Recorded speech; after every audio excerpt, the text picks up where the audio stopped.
We done with the 30s. If you know, you know.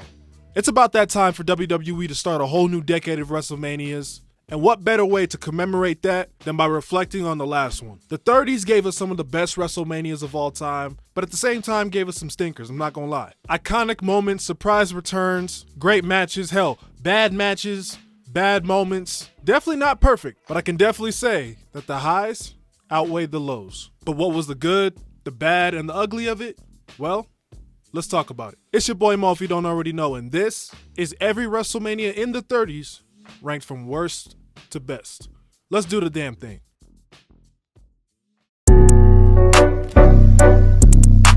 Dallas, I'm so sorry because holy shit, this show was rough to get through. I get you can make the argument that they were shot in the foot by injuries of so many top stars, but with the card they were able to piece together, this show should have been at least decent. But man, did they miss the mark. But hey, even the bad WrestleManias got some good things on it. The show kicked off with a very fun ladder match for the IC title where Zack Ryder shockingly won, but let's not talk about the next night. And also, we had the best women's match at a WrestleMania by far up to this point, where Charlotte, Becky Lynch, and Sasha Banks doing their thing for the newly introduced Women's Championship. But then you turn around and have bullshit like AJ Styles losing his first WrestleMania match to Chris Jericho. Apparently, Fandango can beat Chris Jericho in his first match, but AJ Styles can't? Yeah, alright. The League of Nations, yes, bro, the League of Nations beat the New Day at the peak of their popularity as a tag team. Just to have these three old geezers, whom I love by the way, don't get me wrong, beat them down. Dean Ambrose and Brock Lesnar's no holds barred match, which had so much potential, was just a bunch of suplexes, steel chairs, and kendo sticks being used with little to no drama, all because Brock didn't want to try. Brock, my dog, you're here once in a while, can you at least cook while you're here? And for the love of mankind, let's be honest, outside of the dive, the Hell in a Cell match with Shane and Undertaker was slow and boring as hell. And it ended up making no sense because Shane got control of Raw anyway despite him losing. Then The Rock gonna come out to have an impromptu 6-second match with Eric Rowan in the middle of an over 20-minute segment that did absolutely nothing for anybody. And of course, how could I forget one of the worst main events in WrestleMania history, where Roman Reigns and Triple H fought for 30 whole minutes in a match no one wanted to see to a chorus of boos and Nakamura chants. I love Roman Reigns, I cheered when he won, but this match was not it. This was at the point where with Roman, WWE basically just looked at the fans and deadass said, fuck y'all. And guess what? They weren't done yet. Without a doubt, the most disappointing WrestleMania of all time. The card on paper looks so stacked too. And the funny thing is, it started out so good. The IC title triple threat match was a chef's kiss of an opener. And despite the controversial finish of Charlotte vs. Asuka, that match was absolutely fantastic. Then Ronda Rousey had one of the best debuts of all time in her match against Triple H and Stephanie. But then the show just slowly fell off a cliff. Undertaker and John Cena, a dream match we all wanted to see on the big stage for years. Hell, a match that Taker trained so much for. 2 minutes. What kind of shit is that? AJ Styles and Shinsuke Nakamura had one of the biggest letdowns of a match ever. We all thought this really could have been match of the weekend, but they just never got out of second gear. Then they had Shinsuke lose just for him to turn heel and become the damn nutcracker. And I mean, I don't know how you can explain Braun Strowman winning the tag team championships with a child. Shout out to Nicholas because this was kind of funny in the moment, but does it make any lick of sense? Bro, do pigs fly? And for the third year in a row, we got a terrible Roman Reigns match in the main event, this time with Brock Lesnar. And I hate to sound like a Roman hater, because I really do like him, even during this time. But facts are facts. Roman and Brock were the two most hated guys in the company at the time, so fans immediately just turned on this match. And here's the thing, we all thought we knew the result. At the end, Roman's gonna win and be coordinated again, and we can all just move on. Gang, 6 F5s. It took 6 F5s. For Roman to stay down. Mind you, it only took one F5 to beat Samoa Joe at Great Balls of Fire and Braun Strowman at No Mercy, and hell, Roman Reigns himself at SummerSlam. The fans on this night said it for me. This is awful. The show wasn't all bad like I said, but the fact that they dropped the ball this much says a lot about this time period in WWE. Ah, the dark times, where you could hear the echoes of the commentators and every breath and every grunt of every wrestler. This deadass might just be the most difficult WrestleMania to rewatch. It's up there with WrestleMania 9 in that category, that's for sure. But I will always be appreciative of the wrestlers trying to give us something, anything to try and distract us from what was happening in real life. And I'm giving this Mania extra points for introducing the two-night concept, which, has made the shows that came after this a whole lot more enjoyable. There's definitely some hidden gems here like Seth Rollins versus Kevin Owens, the triple threat ladder match for the SmackDown tag titles, and Charlotte versus Rhea for the NXT title. This also forced WWE to get in their creative bag for a couple of these matches, and they gave us 2 cinematic matches on each night that served 2 different purposes. The Boneyard match was an amazing way for us to say goodbye to the greatest character in the history of WWE, as The Undertaker and AJ Styles made a pivot into creating a perfect end for the dead man. This match, if you can even call it that, paid tribute to every version of The Undertaker, and I'm glad that he got to go out on this, after years of trying to get that perfect storybook ending. And they were able to create some great memes along the way. And the Firefly Funhouse match between Bray Wyatt and John Cena, which absolutely was not a match, was a literal mini-movie. I didn't even understand what I was watching when I first saw it. To be honest, I actually thought it was kind of trash when I first saw it, but on a rewatch, they dissected every bit of John Cena's career in such a unique way, and then they took his words about Bray Wyatt and threw him right back in his face. This was just wild. But poor Drew McIntyre, man. He had to win the world title in front of absolutely nobody after working so hard to get to this spot. And then had to defend it in a damn dark match. But hopefully he'll get to rectify that at Mania 40. Otherwise he's gonna end up using that sword for real. I can't move this up too much higher because fans can really make or break a wrestling show, but again, respect to everybody for doing the best they could with such a difficult situation. Even though I've ranked this show kinda low, I got a lot of love for this Mania. This was around the time where all I wanted to do was watch wrestling, especially SmackDown. The hype going into the show for me personally was through the roof. Watching the show back and even just hearing the theme of the show just gives me a crazy rush of nostalgia. Also, this has the best WrestleMania stage of all time. Argue with the wall. Shane McMahon versus AJ Styles was a match that was booked for the show, and at the time, we really didn't want to see it. Especially considering the fact that AJ was just WWE champion a few months before. But I gotta give them their flowers because they had a surprisingly great opener. A bit overbooked, but a lot of fun. But outside of that, I would definitely say this show is more about the moments than the match quality. The Hardy Boys returning and winning the Raw Tag Team titles will always be my favorite WrestleMania moment ever. I waited 8 years for it, damn it. John Cena proposed to Nikki Bella, which was a nice moment at the time, but with hindsight, yeah, let's just move on. Brock and Goldberg made up for their Mania 20 stinker in a 5-minute car crash of a match for the Universal Championship. But of course, there's things like Bray Wyatt losing the WWE title to Randy Orton after a bunch of bugs and maggots were being projected onto the ring. Jericho and Owens was a bit of a letdown after them having by far the best story going into this show. And then that main event between The Undertaker and Roman Reigns, which honestly, I don't even feel right criticizing too much because it's just kind of sad to watch. It's not even about Roman this time because he really was doing the best he could to try and make this work, but it was beyond time for Undertaker to call it quits. And it looked like it was the end, and you know what? I would have been perfectly fine with that. But then it wasn't, so that pretty much rendered all of this meaningless. Like I said, I got a lot of love for this show, but definitely does not hold up. That's all I can say.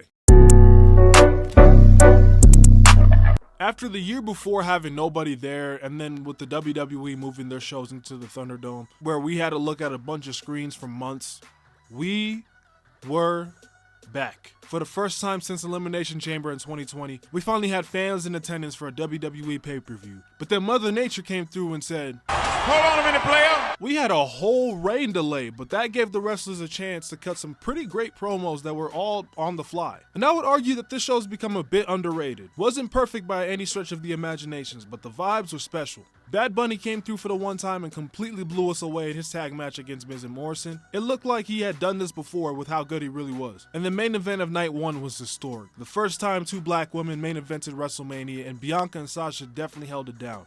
Bianca's dad jumping over the barricade was such a heartwarming yet hilarious moment. But night 2 was meh. We had one of the weaker Mania openers in recent memory with Bray Wyatt's last match as The Fiend against Randy Orton. Sheamus and Riddle had a super slept-on physical match for the US title. Also, can somebody please try to explain to me what a Nigerian drum fight is? I still to this day don't understand it. But hey, that triple threat match for the Universal title was absolutely chaotic in the best way possible. And the moment of Roman stacking and pinning both Bryan and Edge created a defining moment for this, at the time, new Tribal Chief character. But I will say, Hulk Hogan and Titus O'Neil being the co-host for this show was a bit, well, awkward. I'm surprised Hogan didn't hit Titus with a hard arg. What did he say? I'm talking about the pirate theme. What the fuck are y'all talking about? This really should have ended up in the top 3 because there were so many great things about this show, but god damn, 8 hours, bruh? If you lived on the East Coast, the main event started around midnight, so this basically was the first 2-day Mania. The shows were getting longer and longer every year at this point. This was the peak of it. But even this show for the most part was solid. This was a case of WWE giving the fans everything they wanted. Well, almost everything. Why didn't you have Kurt Angle be retired by John Cena? They were both on the show, but instead you had it be Baron fucking Corbin at his most insufferable point. And I just don't understand how you don't... I'm sorry, I got carried away a little bit there. But hey, they gave you a holy shit moment with Seth Rollins winning the Universal Championship to kick off the show against Brock Lesnar. And then they capped off the show with Becky 2 belts. Sure, that match wasn't all that great, and then the finish was botched, but at least Becky won, and the women got to main event WrestleMania for the first time. But what do we remember most about this show? Obviously Mrs. Dad squaring up to Shane McMahon. Knock his ass out, George! And also, Kofi Mania, I guess. The moment of Kofi Kingston after 11 years of hard work holding up the WWE Championship while celebrating with the New Day and his kids was one of those moments that meant so much to so many people. And of course, he and Bryan had a killer match before it. Legit, if they had shaved off even 2 hours from this show, this could have easily been remembered a lot more fondly. But nah, we gotta make time for Triple H and Batista going at it for almost half an hour. Man, I am glad we get 2 nights nowadays. I hate the word stupendous now, all because of this show. The amount of times I had to hear that on the build to it was excessive. But I will say, these 2 nights were, for the most part, a lot of fun. Becky Lynch and Bianca Belair had, in my opinion, the match of the weekend that really helped establish Bianca and set her off on her record-breaking title reign. Seth Rollins, in the meantime, had built up this anticipation of who his surprise WrestleMania opponent was, which ended up being the worst-kept secret in wrestling at the time. The return of Cody Rhodes after being away for 6 years, after recreating himself, after starting up AEW, hell, after ending racism, he was back home, he was reborn, and he is now a star. This, to me, was what kickstarted this new era that we are currently in. And he and Seth had a fantastic match to start their feud of the year. And then in the main event of night 1, we had a moment that has a special place in my heart personally. It was the Kevin Owens show with special guest Stone Cold Steve Austin, but then they swerved us. For the first time in 19 years, Stone Cold was in a match at WrestleMania. Never in my life did I think I was going to be able to say, I have watched Stone Cold Steve Austin wrestle live. And it's not like he went in there and half-assed it. No, this man took a bump on concrete. And it was just honestly just a fun-ass match to watch. And you know, this was another case of night 2 not hitting the same heights as night 1, but night 2 was definitely not the worst. Sami Zayn and Johnny Knoxville had one of the most entertaining yet nonsensical matches I've ever seen. Wee Man, of all people, had one of the biggest pops of both nights. It was absolutely wild. But that's really about it. Edge and AJ Styles had an okay match, but it definitely did not live up to that dream match moniker. Yeah, Austin came back out and gave Vince one of the worst stunners of all time, which was hilarious, but it took a lot of time to get to. And then the unification match. A weird one to say the least. Not as bad as their main event from 34, but please WWE, stop putting these two in the ring together. They rarely give us good stuff. Yeah, a history-making moment for sure, but it just did not hit for real. I'm just glad for the most part Dallas got their money's worth this time. This ranking might piss some people off, and you know what? I get it. I've seen a lot of people say that this is a top-tier Mania, and while I don't fully agree with that, the moments that this show gave us just hit different. The story thread throughout the show of Daniel Bryan trying to overcome everything that the Authority threw at him was something you just had to be there for, man. Bryan was so over, they booed Rey Mysterio in the Rumble because he wasn't Daniel Bryan. That's how bad it got. The opening segment of Hogan, Rock, and Austin all in the ring was incredible, even with Hogan messing up the name of the stadium. Superdome, Hogan, not Silverdome. The Monster video package brought a tear to my eye, some of WWE's best production work, and the opener with Bryan and Triple H was fantastic. And Triple H beating him down after the match added even more tension to that main event. Cesaro winning the Battle Royal was a cool moment, which I'm disappointed they really never built upon. Bray Wyatt and John Cena had a pretty solid match with a cool story, but nah, this is the Cena wins Lowell era, so there's that. And of course, the ending of the streak. 3 F5s later, and 21 years of history, gone. Just like that. I've never seen a crowd so stunned to silence ever while watching wrestling. Despite the match before it honestly being whack, this is a moment in time none of us will ever forget. Matter of fact, I'm gonna ask y'all, where were you when the streak ended? And you would think that the crowd would be out of it after this, but man did people love Daniel Bryan at this time. And the miracle on Bourbon Street, as Michael Cole would call it, is one of those moments where fans just got everything they wanted. After all the ups and downs throughout the damn near 8-month build to this moment that they took us through, they just let us be happy. And sometimes it really is just that simple. If you think this should have been number one, I can see the argument for it. And I'm gonna be real, if we were just doing night one, it would be number one on my list. Outside of the opening match between Cena and Theory, everything was good to great. Charlotte versus Rhea is one of those matches with not the strongest build, but man did they deliver in the end. Had it been the main event of night one, I would have been perfectly fine with it. But the tag team titles had a special once-in-a-lifetime story, and the Usos and Kevin Owens and Sami Zayn just brought their A game to this history-making match. So far, it's been a common theme for the night ones to be better than the night twos, but I feel like this time it really wasn't by much. We still have the triple threat between Gunther, Sheamus, and Drew McIntyre, which honestly should be in the conversation for one of the top 3 greatest IC title matches, and not just WrestleMania history, but in WWE history. Cody Rhodes and Roman Reigns had one of the most unpredictable main events in recent memory, and the feeling that this match gave us was something that has been lacking from a lot of these big matches. And as time goes on, this match just ages better and better. At the time, a lot of people were left upset by the finish, myself included, but using the power of hindsight, I think that was the right call. But I could also be wrong by the end of this upcoming WrestleMania, so we'll see. Also, we can't forget about our boy Miz, not only hosting both nights, but also pulling double duty in ring, having to face Pat McAfee on night 1, and then Shane McMahon and Snoop Dogg on night 2. No warning, by the way. Hashtag justice for Miz, man. This weekend definitely was a great way for WWE to close out the 30s, but it ain't number one. This show should have flopped. We all thought it would too. Legit the worst build to a WrestleMania I've personally ever lived through. But this was some of the most fun I've ever had watching any wrestling show ever. I'm not even trying to gas it. There isn't a single bad match on this card. The IC title ladder match was a fun way to start. Rollins and Orton had a very underrated match with one of the most replayed clips in WrestleMania history with that curb stomp into the RKO. And we all thought, well, that was fun. Seth's done for the night. Then Sting versus Triple H was an absolute blast full of nostalgia pops, but I have just one thing to say. WWE, you understand that you won the war, right? Like 14 years ago? Not only did you win in real life, but you also won in kayfabe. Let it go already. But hey, Rusev came in on a fucking tank. I don't even care that he lost. He came in on a fucking tank. The Undertaker came back looking healthier than he had looked in some time against Bray Wyatt, which was a very pleasant surprise. And despite the lack of interest and excitement in the main event, saying that this match over-delivered is an understatement. Yeah, I know for some of y'all that watch me, I'm always glazing this match, but it's my favorite match, so I'm gonna do it again. This is still, to this day, the best match Brock and Roman ever had. Brock started off by beating the brakes off Roman, and then Roman had an amazing babyface comeback before getting cut off by Brock again, and y'all know the moment that's coming next. Both men are down, and that little weasel Seth Rollins ran down, cashed in Money in the Bank, and ran right out of there with the WWE Championship.